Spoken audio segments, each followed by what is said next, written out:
Napatawan ng 60 araw na suspensyon si Cavite 4th District Representative Francisco Kiko Barsaga. 249 naman ang bumoto ng pabor at 11 ang abstentions o tumangging bumoto kaya ini-adapt ang findings ng komite. Ibig sabihin sa loob ng 2 buwan, walang tatanggaping sahod o allowances bilang mambabata si Representative Barsaga. Yari? Sa hatol ng ethics panel na pinagtibay ng Kamara, guilty ang Cavite congressman sa disorderly behavior o hindi maayos na pag-uugali bilang isang kinatawan. Nag-ugat ito sa reklamo ng mga dating kasamang kongresista sa National Unity Party laban sa neophyte lawmaker dahil sa social media post nitong nag-uudyok umano ng sedition o pag-aalsa sa gobyerno, gayon din ang mga itinuturing na indecent o malalaswang larawan. Consequently, the committee finds respondent Representative Kiko Barsaga of the 4th District of Cavite guilty of disorderly behavior by violating Section 141A Rule 20 of the Rules of House of Representatives, 4C of RA 6713 or the Code of Conduct and Ethical Standards for Public Officials and Employees, and by engaging conduct unbecoming of a member of the House, and recommends the imposition of the penalty of 60 days suspension from office without the benefit of salaries and allowances during the period of suspension, with a stern warning that repetition of similar misconduct will result to a more severe disciplinary action. Gayunman, kinundena ng ilang kongresista ang pataw na parusa ng Kamara kay Congressman Barsaga. Tila minadali umano ito. Questionable para sa akin na minadali natin itong desisyon dahil ngayong hapon lang natin nakuha ang committee report na ito at si Congressman Barsaga lang ang tinampahan ng kaso ng Committee on Ethics. Grabe, no? Kung paano yung ginawa nilang pambabalasubas kay BP Sara Duterte, ginawa din na dito. Minadali. Kasi dapat yan, pag-aaralan muna yung committee report. Pag-aaralan muna kung ano mo yun, kung okay ba, ano ba masasabi dun sa ano yung mga i-final, di ba? Hindi eh. Minadali. O ito, tali ka na, butuan na. Kung maaalala ninyo. Kaya yung nagsabi sa akin, medyo sabi ko, may tama to, may punto. Yung naalala nyo sa impeachment ni BP Sara Duterte, na kwento na kinulong sila. Tapos may mga, alam mo na, budget, basket pagkalabas ng may paper bag na dala-dala sila pagkatapos nilang pagpipirma, di ba? Oh, pero hindi na pinakita yung complaint kay BP Sara Duterte. Sabi, parang ganito din daw to. Wala nang complaint na pinabasa. Basta binigay, botohan na tayo, madalian na. Pag alam mo yun, pag may minamadali, alam mong merong involved, di ba? Pag minamadali, malalaman mo na talaga na, bakit? Ano ba yung mga minamadali? Yung mga pictures. Di ba yung mga pictures? Minadali yun eh. Minadali ho yun. Para, alam mo yun, para mapabilis yung kung ano man transaksyon na ginawa. Bakit gayon? Ay, isa lang ibig sabihin nun. Oh, may perang involved.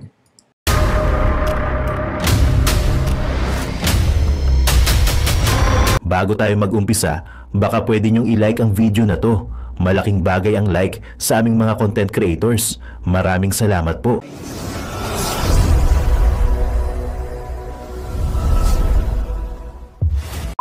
Ito nga yung nirereklamo ng mga sumusuporta kay Congressman Kiko Barsaga. Yung mga, hindi naman sumusuporta, yung mga nagsabing hindi dapat yan masuspinde. Kasi yung sinasabi nila, sa dami-dami naman ng isususpinde. Di ba? Bakit yung isang taong nag-meow-meow, nag-selfie, nag-video, yung, alam mo yun, sa dami-dami ng isususpinde, yun ang isinuspinde. Instead na mga confirmed contractor na congressman. Could you just imagine that kind of foolishness? Isa hong malaking kawalangyaan, katarantaduhan.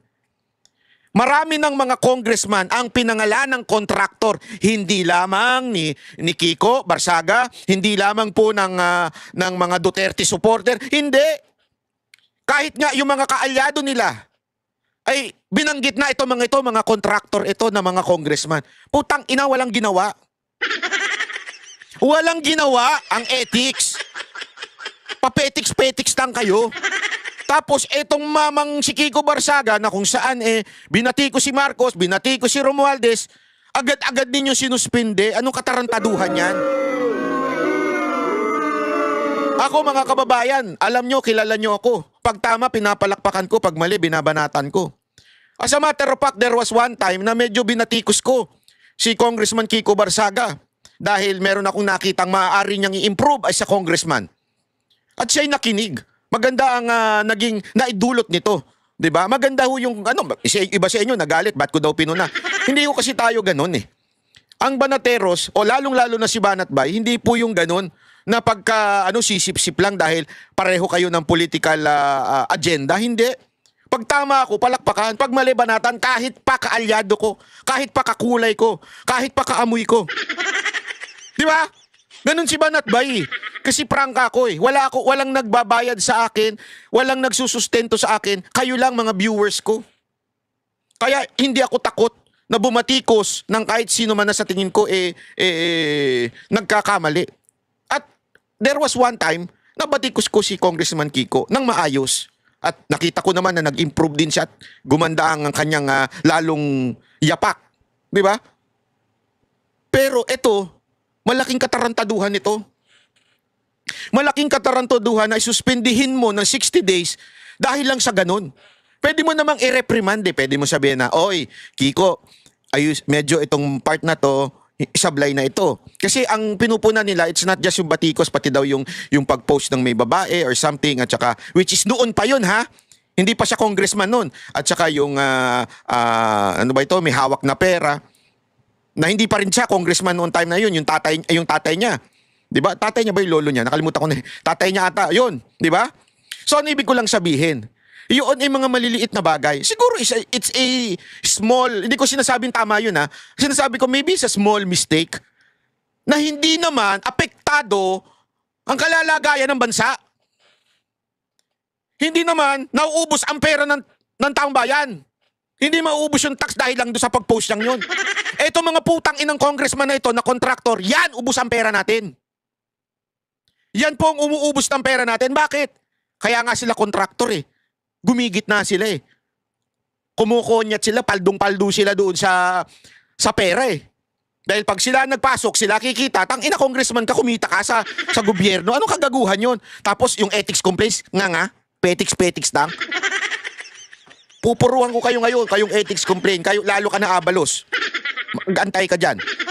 Kung nanonood ka Abalos, mag-antay ka dyan. Meron ako sa isasabing malupit, baka wag ka sanang pikon. Hindi, alam nyo kasi, yan yung isang bagay, sabi ko nga sa inyo hindi ko naman close, hindi ko pa nakakausap ng personal yan si Kiko. Pero mali talaga yung ginawa nyo. Mali talaga eh. Maling-mali, kalokohan, kagaguhan. O panoorin natin ito nang malaman pa po natin itong balitan to. Pero bago po mangyari ang mga ganyang klaseng usapan, ulitin lang po natin mga kababayan, baka naman pwede mag-subscribe na po kayo kasi sa mga nanonood, hindi nakasubscribe. 6 na pong araw sinuspinde si Cavite 4th District Representative Kiko Barzaga dahil sa kanyang kontrobersyal na social media post. Inutusan din si Barzaga ng Kamara na burahin ang mga naturang post sa loob ng 24 oras. Ang sagot ni Barzaga sa kanyang suspensyon sa unang balita ni Darlene Kai. Kayo po na nakaupo, subukan nyo namang tumayo at baka mamyaw-meow-meow. Good afternoon. Good afternoon, Kiko. Kumusta na yung kaso ni Tito Romualdez? Hindi ako pwede maging congressman, Hindi talaga ayoko. Ako, itinutulak ko sila Boss Dada na ayusin yung party list. Sila Boss Dada, si Coach Oli, yung mga formal yan. Pero ako, hindi ako talaga. Ayoko talaga. Magsasayaw lang ako dyan. Suspendido kaagad ako. Ayaw sumagot. Ayaw sumagot. Natatakot. Ay! Yung babae na yun ang bastos. Yun ang bastos, yung babae na yun. Yun dapat ang suspindihin.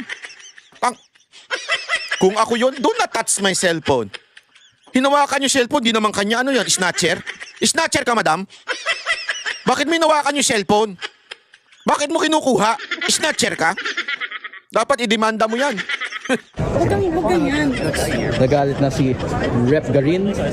Naging kontrobersyal si Cavite 4th District Representative Kiko Barzaga sa mga video na ito na siya mismo ang nag-post sa kanyang social media pages. Mga post ni Barzaga ang basehan ng committee report ng House Ethics Committee na pinagtibay kahapon sa plenaryo. Inirekomenda ng komite na suspindihin si Barzaga. Nakita nyo ba yung post na yon? Nag-aabot lang naman ng pera dun sa babae. Tumutulong na nga. Ano ba masama dun? Hindi, di ba? Yung babae, nagkakape. Nagkakape yung babae, hawak-hawak niya yung kape. Sabi, Sir Kiko, ano naman, tulong naman dyan, pang ano lang, pang enroll lang. Okay, sabi ni Kiko. Okay. Ito na. Sir, hindi ko kasi mabot kasi hawak ko yung kape. Baka matapunan ako ng kape. Pwede pakisingit na lang dyan. Kaya isiningit ni Kiko Barsaga. Kayo naman. Gago! Kasi ang dumi ng mga isip nyo eh. Kayo nga may mga kabit eh. Wag nyo sabihin hindi. Utang ina nyo, alam ko yan. Alam ko yan. Sabi ko nga sa inyo, yung mga, kaya ako bisit na bisit sa mga hindot na yan, yung mga congressman, alam ko yan. Kasi alam nyo naman yung grupo ko, di ba? Ilang beses kaming na-corner sa mga probinsya. Muntik-muntikan na ako makipag-away. Dahil may mga congressman na pilit binubuk. Nakalagay sa kontrata ko yan. Bawal. Pagkatapos ng show, diretsong hotel, huwi na. Kasi kunwari, probinsya, di ba? After show, ang ginagawa ko talaga para makalusot ako doon sa mga hayop na mga indecent proposal ng mga congressman. Ganito gagawin ko. Ang alis namin, ang flight namin, madaling araw, kinabukasan after the show. Di ba? Para may dahilan ako, uy, pasensya na, hindi kami makaka-attend ng after party kasi diyan nagaganap yung mga mga kangkangan eh, di ba? So sabi ko, hindi kasi may biyahe kami, may flight kami sa umaga ng alas 5, kaya kailangan namin nasa airport na kami ng alas 2, ganun, alauna. Hindi, alas 2, mga ganun. Natatapos kasi yung mga performance sa mga probinsya, alas 12, alauna. So magbibihis pa kami sa hotel, tas yun na sinasabi ko, mayroong mga nagagalit na mga congressman. Gusto mo, patigil namin yung aeroplano eh. Pwede naman, basta wag lang sa taas. Baka bubagsak. Hindi, di ba? Totoo, mga ganyan. Mga gago yung mga yan. Sabi ko nga sa inyo, meron ako nakasabay sa aeroplano. Aeroplano pa lang to, ha? Totoo. Ang tingin doon sa Mocha Girl, syempre, yung mga blandi-blandi, tsaka mga petit, mukhang mga Haponesa yung Mocha Girls. Pag tingin talaga, naku, di ko na sasabihin, dalawang congressman yun. Kilala ko yun, maingay yun. Putang inang yun. Ang ingay-ingay nun. Sabi ba naman, tinawag niya yung kanyang security. Abot mo itong card ko, ha. Sabihan mo yung manager. Kontakin ako. Pagdating nila sa hotel. Ako nang bahala sa kanya, sabi. Oo! Ganyan ka mga, tapos yung mga ganito-ganito lang, anuhin nyo? Buti, tangina, tinabla ko eh. Sabi ko doon sa pakisoli yung card. Mayroon din akong card, Mastercard, Visa card, JCB, lahat ng card na gusto mo. Bigay ko pa dyan sa congressman. Ang kapal ng muka. Oo, ang daming ganyan. At alam ko, may mga kabit pa yan. Napakaraming yung binabahay. Yung mga misis ng congressman dyan, makinig kayo, tuturuan ko kayo, ha? Yung mga misis ng congressman, makinig kayo. Alam nyo kung paano sila nagkakaroon ng kabit? Mga scholar? Kunwari may scholarship program yan, pero ang totoong scholarship program yan, yung mga kinukuha nila sa KTV, JTV, kinukuha nila yan, tapos binabahay na nila yan, tapos may sustento, tapos nakakondo yan. Punta kayo dyan sa Pasay, marami dyan. Nakakondo. Kasi mahal sa BGC kaya hindi nila kaya. Kaya sa Pasay lang sila nagkokondo, kinukondo nila doon. Para pagka-uwi nila galing probinsya, pupunta sila, nandun na, nakakondo na. Tapos pinababantayan pa yan sa security, bawal sila lumabas. Sakal na, nagre-reklamo na nga sa akin yung iba. Sabi nila, Banat Bay, ikaw na lang magpaaral sa amin kasi sakal na sakal kami dito sa mga congressman. Sabi ko talaga sa kanila, sensya na, hindi ako umano sa mga ganyan. Pagpe-pray ko na lang kayo. Hindi, totoo. Sinasabi ko talaga yung pasensya na. Wala akong pera, sapat lang sa akin to. Huwag kayong dyan. Hindi, ba't ko sinasabi to? Totoo yan, ha? Hindi. Yung mga kwentong iba, dagdag na lang. Pero yung mga kabit, talagang napakarami niyan. Tapos magagalit kayo sa mga ganito lang ni Barsaga? Barsaga dahil sa ilang social media post niya na umano'y malaswa, nakababasto sa ibang opisyal ng gobyerno at nagsusulong ng pagkakawatak-watak. 249 ang bumoto pabor, 5 ang hindi, 11 ang nag-abstain. Dahil dito, 60 araw suspendido si Barsaga dahil sa umano'y disorderly conduct o asal na hindi katanggap-tanggap para sa isang miyembro ng House of Representatives. Tama! Yung asal naman talaga ni Barsaga, hindi katanggap-tanggap dyan eh. Pag puro kayo magnanakaw, pag merong honest, hindi talaga katanggap-tanggap yan. Ganyan sa eskwelahan di ba? Outcast ka pagka-honest ka. Ay, wag tayong maglokohan. Pag hindi ka naki-join dun sa mga nagkokopyahan, outcast ka, ibubuli ka. Ikaw pang parang masama. Yan ang tinatawag na peer pressure. Di ba? Pagka ikaw hindi ka yung pag nagalit ka, sinumbong mo yung nangongopya sa tabi mo, yari ka. Yari ka sa karamihan. Sabi ko nga sa inyo, kahit sa mga simpleng government office, Pag ikaw hindi ka nakisali doon sa mga pamerienda ng mga naglalakad-lakad diyan, yung mga fixer, at hindi ka nakisali at nagsumbong ka sa boss, ikaw pa ang gagawa ng kung ano-anong kaso. Ikaw pa ang gagawa ng kung ano-anong istorya para matanggal ka kasi hindi ka marunong makisama. Yan, alam nyo ba na yan ang number 1 sakit ng mga Pilipino? Yung pakikisama. Kailangan matuto kang makisama. Pag hindi ka nakisama, aanuhin ka, ikaw ang kakasuhan. Ikaw ang parang may mali. Ikaw hindi normal. Kaya tama yung mga congressman dito. Si Barsaga hindi normal. Hindi normal na katulad nyo na nagnanakaw na tuwan-tuwa pa. Representatives. Recommends the imposition of the penalty of 60 days suspension from office without the benefit of salaries and allowances. His actions reflected negatively upon the dignity, integrity, and reputation of the House of Representatives. Consequently, the committee finds respondent Representative Kiko Barsaga of the 4th District of Cavite guilty of disorderly behavior. Nagugat ito sa ethics complaint na inihain ni House Deputy Speaker at Antipolo Representative Ronaldo Puno at iba pang kongresistang dating kasama ni Barzaga sa NUP o National Unity Party. Ayon sa komite, lumabag si Barzaga sa rules ng Kamara base sa Republic Act 6713 o Code of Conduct and Ethical Standards for Public Officials and Employees. Binigyan daw ng komite si Barzaga ng sapat na pagkakataong tumugon at ipagtanggol ang kanyang sarili sa mga pagdinig ng komite. Pero ayaw nilang makipagtulungan ni Barzaga. Hindi sumipot si Barzaga sa unang pagdinig ng komite dahil abala raw siya sa paglalaro ng video games noong gabi bago ang pagdinig. Bago pagbotohan ng committee report sa plenaryo, nagbigay ng pahayag si Barzaga. I wholeheartedly accept the decision of the committee, but I maintain my stance that President Marcos must be held accountable for his crimes. Whatever punishment may fall upon me and others who stand against this president who has lost his constitutional mandate of serving the people is inconsequential in relation to the amounts of lives and future. Tingnan mo, yan pa, isa pang kabastusan yan, no? Sinuspindi nyo na ayaw nyo pang hayaan na magsalita. Di ba? That will be saved when President Marcos leaves Malacanang. Pero namatay ang kanyang mikropono. I would also like to put on record, Mr. Speaker, that the respondent has been given an opportunity to explain his defense at the proper forum, and we have accorded him that. Sinubukan ni Navotas Representative Toby Tiangco na magtanong tungkol sa committee report pero hindi na siya pinahintulutan. Mr. Speaker, the honorable sponsor was willing to yield to a few questions. Mr. Speaker, there's already a motion and pursuant to our rules, Rule 121, the period of voting can no longer be interrupted by any motion or issue. Mr. Speaker, the voting hasn't started yet, Mr. Speaker. Mr. Speaker, I do not hear the chairman yielding to any more questions. After the 27 pages of the committee report, Mr. Speaker, Honorable Tiangco, let's allow the members to decide on a question of discipline. If they agree, they will vote yes. If they do not agree, they will vote no. So let's hear the members and call the roll. Hoy, sip-sip! Anak ka ng wewe! Sip-sip na sip-sip! Ako kasi may nabalitaan. Alam mo naman dyan sa Kamara, bawat boto may presyo. Bawat boto may presyo. Ang tanong ko sa'yo, ikaw na sip-sip. Ako nagtatanong lang Magkano, sir? Yung totoo, magkano? Ako nagtatanong lang Magkano ba ang pagboto ng yes? Question lang. Maging honest naman tayo paminsan-minsan. Kasi balita ko yan Ewan ko kung ano Pero yan ang nadidinig ko Merong bulong-bulungan dyan Minadali nyo daw yan. Sobrang, sabi nga nila, urgent motion daw. Urgent daw talaga yan. Kailangan pagbotohan na para lumabas ang pondo.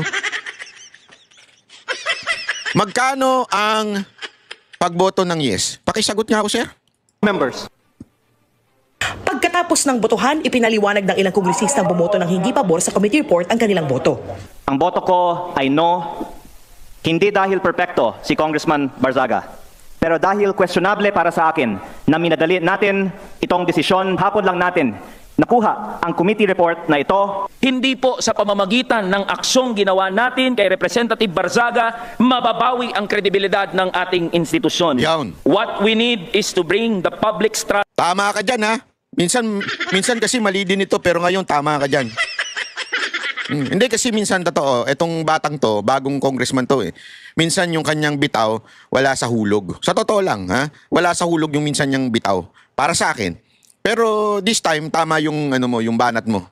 Back in this house, and this Pero gusto ko ito, yung sa kanyang pinaglalaban, yung napaka-importante nun sa mga manggagawa kung saan yung dapat walang provincial rate. Dapat simulan na. Kung gusto ninyong maayos ang trapiko, kung gusto ninyong maayos ang lahat dito sa Maynila Metro, wala sobra na tayo Oh, sobra-sobra na dami natin dito sa Metro Manila eh. Kaya dapat na talagang tanggalin na yung provincial rate eh. Ito yung pinaglalaban tong mamanto eh. Kasi sabi nga ito yung Cavite, halimbawa lang o yung Bulacan, tumapa ka lang kabila, iba na presyo ng pagtatrabaho doon. At ang dahilan talaga, karamihan ng mga naggagaling Cavite, Antipolo, Bulacan, Laguna, pumupunta pa sa Metro Manila para magtrabaho dahil doon sa mas mataas ang basic, yung minimum wage dito sa Metro Manila. Eh kung sa totoo lang, kung sila ay pareho lang ang basic salary o basic o yung minimum wage sa probinsya, I don't think pupunta pa ng Metro Manila yung mga yan para magtrabaho kasi napakahirap ng mag-commute papunta ng Metro Manila. 'Di ba? Yan ang problema at yun yung pinaglalaban tong mamanto. Diyan, sa parte na yan, saludo ko diyan. Firmly believe that this move will not help us to move in that direction. Habang suspendido, walang sweldo allowance si Barzaga. Patuloy namin kinukunan ng pahayagang sinuspending kongresista.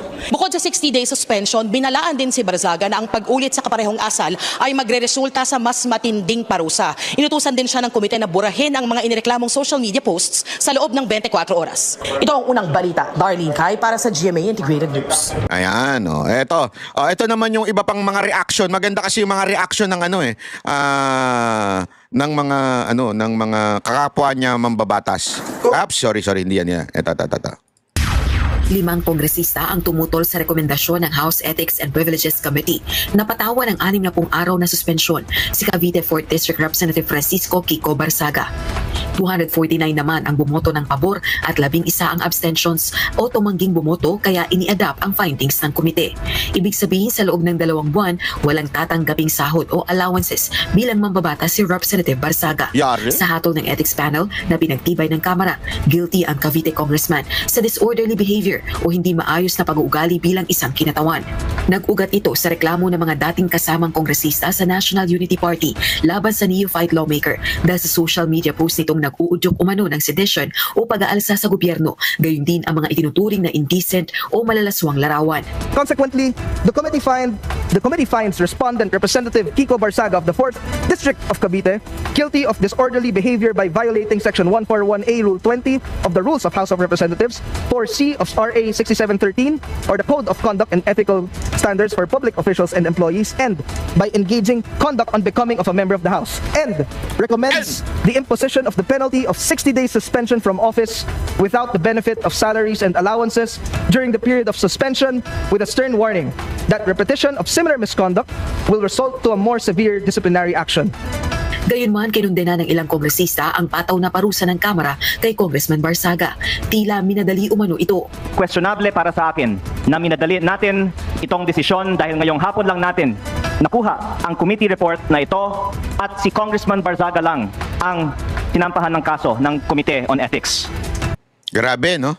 Kung paano yung ginawa nilang pambabalasubas kay VP Sara Duterte, ginawa din na dito. Minadali. Kasi dapat yan, pag-aaralan muna yung committee report. Pag-aaralan muna kung ano mo yun, kung okay ba, ano ba masasabi dun sa ano yung mga i-final, di ba? Hindi Minadali. Ito, tali ka na, botohan na. Kung maaalala ninyo. Kaya yung nagsabi sa akin, medyo sabi ko, may tama to, may punto. Yung naalala niyo sa impeachment ni VP Sara Duterte, na kwento na kinulong sila. Tapos may mga, alam mo na, basket, pagkalabas ng may paper bag, na dala-dala sila pagkatapos nilang pagpipirma, di ba? Pero, hindi na pinakita yung complaint kay VP Sara Duterte. Sabi, parang ganito din daw to.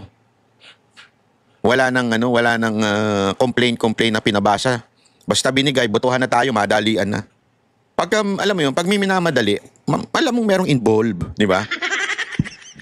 Pag minamadali, malalaman mo na talaga na, bakit?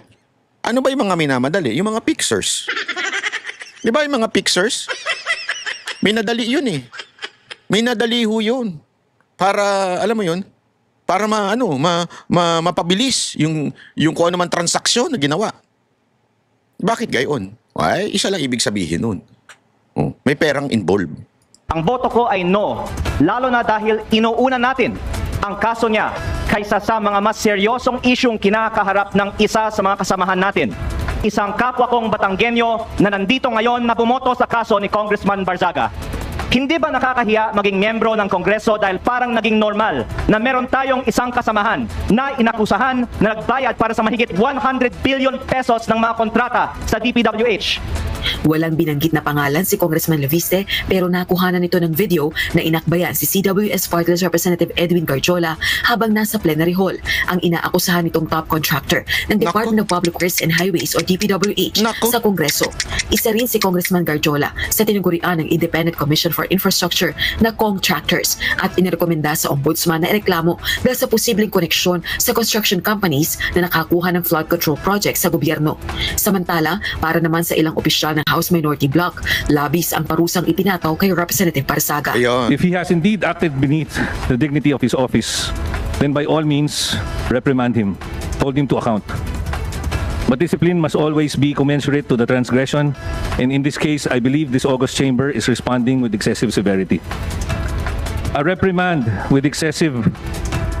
being the initial and least severe action should have been the proper first recourse, especially where the conduct, while objectionable, does not involve corruption, criminality, abuse of authority, or behavior so grave as to render a member unfit for office. The speech may be harsh. It may offend sensibilities. It may jar our sense of propriety. But as long as it remains within the realm of expression guarded by the Constitution, this chamber cannot treat protected speech as punishable misconduct. Ayon naman sa isa pang party list representative, inuna pang parusahan ang nagsalita ng miyaw kaysa mga magnanakaw. Ano po ba ang mas mabigat na kasalanan? Ang magmiyaw o ang magnakaw? Ano ba ang mas mabigat na kasalanan? Ang mag-video at mag-selfie at mag-post ng pagkadismaya sa gobyerno, ang isang batang congressman? O ang ginawang sistematikong pagnanakaw sa gobyerno at pagsimot sa bilyon-bilyong piso sa kaban ng bayan sa pamamagitan ng mga ghost projects? Naniniwala naman si Kamanggagawa Party List Representative Eli San Fernando hindi maibabalik ang nawalang tiwala ng publiko sa Kamara sa akbang na ito laban kay Congressman Barzaga. May punto dito May punto dito. Hindi po sa pamamagitan ng aksyong ginawa natin kay Representative Barzaga mababawi ang kredibilidad ng ating institusyon. What we need is to bring the public's trust back in this House, and this representation firmly believe that this move will not help us to move in that direction.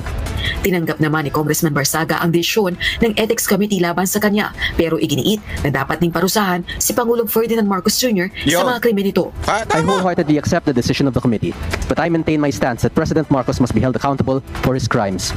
Too many people have died and too much money was plundered from the Filipino people for us to stand down now. Rosalie Coz, UNTV News and Rescue. Alam mo, tama yung sinabi nila di ba? Ang dahilan nila kung bakit nila tinanggal si Barzaga dahil doon sa ugali niya. Alam mo, kahit sabi ko nga sa inyo, kahit ako, may part na nawiwirdohan ako sa mga mga galawan niya pang Gen Z. Hindi ko kursunada yung ganun Sa totoo lang ito real talk.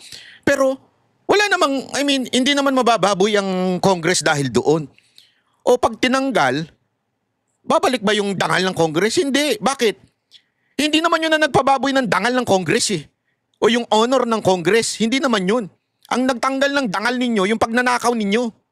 Yung insertion nyo. Yung mga contractor ninyo na congressman. Yun ang talagang nagbaboy sa inyo. Hindi si Barzaga. Ano ngayon, kung medyo may pagka Gen Z ang datingan niya, may pagka-weirdo datingan niya, ano ngayon? Maapektuhan ba yung pera namin? Hindi naman Ganyan talaga ang Gen Z. Minsan nga, diyan, nagtambay kami diyan, nagkakape-kape kami diyan sa BGC, Tapos may mga dumating na Gen Z, Mga party people in the house, Utang ina, naka-leather jacket, naka-leather jacket, tas naka-bonnet. Sabi ko, to galing Baguio. Hayop po. Tas sabi na, mga Gen Z ito yung ginagaya siguro nila yung mga style na mga K-pop. Pero K-pop pangit naman. And dito ginagaya nila, sa loob-loob ko, ilagay nyo naman sa lugar yung panggagaya nyo. Sa K-pop kasi, sa Korea, malamig. Dito, ang init-init, kahit gabi, sobrang init, naka-leather jacket ka. Anong naitsura ng kilikili mo niyan? Ang bantot na. Pawis na yan. Diba? Pero ganun talaga mga Gen Z, weirdo talaga minsan Okay lang yun. Okay lang yun Ang hindi okay, yung pagnanakaw sa bayan. Kaya okay lang yun. Nung nakita ko yung Jensen na yun, sabi ko okay lang, basta magbayad ka sa restaurant ha.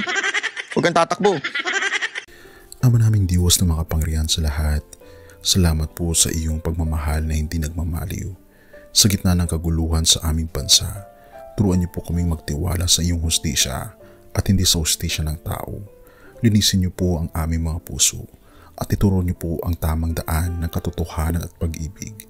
Tulungan niyo po kaming maging ilaw sa gitna ng dilim at ipakita sa mundo na may pag-asa pa sa pangalan ng aming Panginoon Hesus. Salamat po sa pag-ibig po ninyo at salamat sa pagdinig ng aming mga panalangin at iligtas niyo po kami.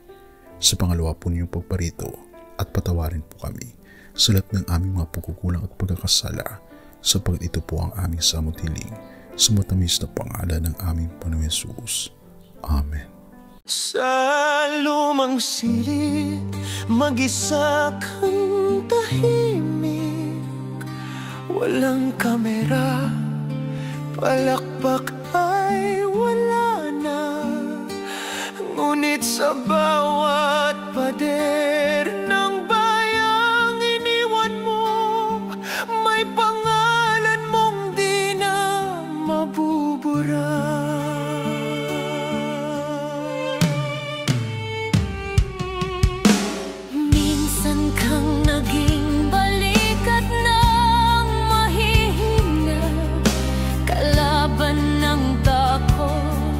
Kakampi ng masa, di mo man laging nasabi ang tama.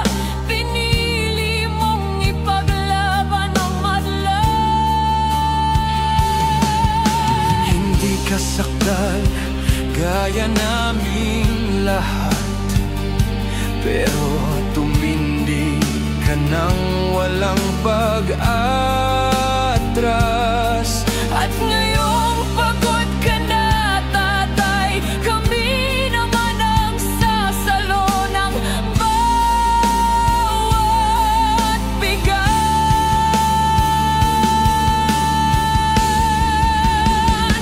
Hanggang sa dulo, ikaw ay mahal. Kahit papagod na ang iyong katawan, tatay, salamat sa iyong paglaban. Ngayon, kami naman hanggang sa dulo. Di ka namin iiwan. Ang kwento mo'y dala ng bayan.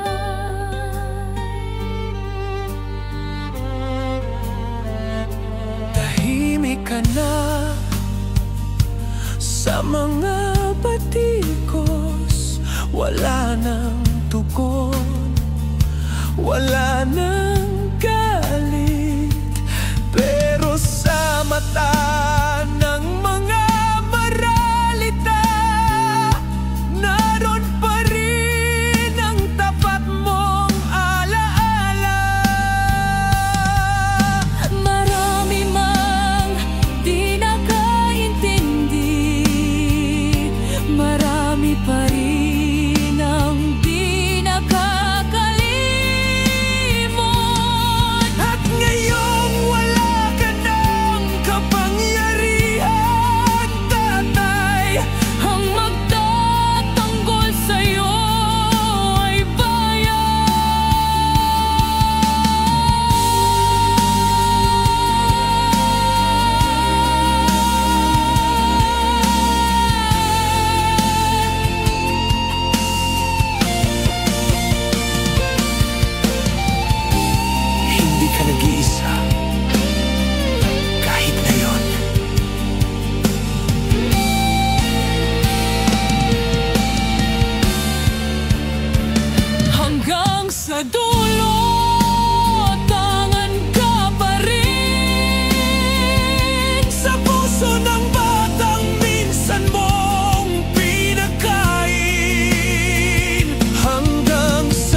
At yun na nga mga kababayan, ano na ang masasabi mo?